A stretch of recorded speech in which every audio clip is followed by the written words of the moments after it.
Hi, everybody. This is Lee, and I'm returning focus to renewable energy, specifically wind energy in the Midwest. Here is a story from Midwest Energy News by way of Truthout, and they are discussing how the wind energy industry flourished in the state of Iowa, specifically Newton, Iowa, as opposed to Chicago, Illinois. And what drove that difference? I mean, they're virtually the same latitude, the same region, possibly the same wind energy supply or, wind supply. And that perhaps Chicago has even more coming off the lakefront. But it is Newton, Iowa that actually flourished, and it is Iowa as a state that actually gets the majority, well, not a majority, but the highest level of wind energy used to generate electrical power.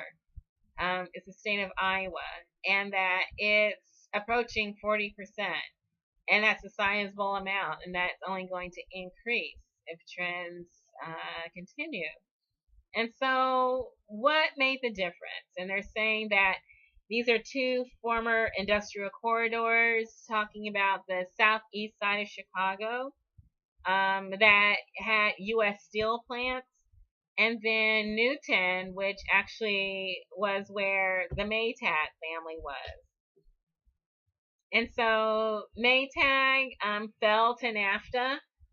The jobs went to other places as a result, and that community had an economic downturn. Whirlpool came and bought out Maytag, and then we had the free trade, which damaged the industrial corridor in Newton, Iowa. But the foundation and the infrastructure of manufacturing was still there, that there were available resources, that there was a huge human labor resource that knew manufacturing. All they needed was retraining.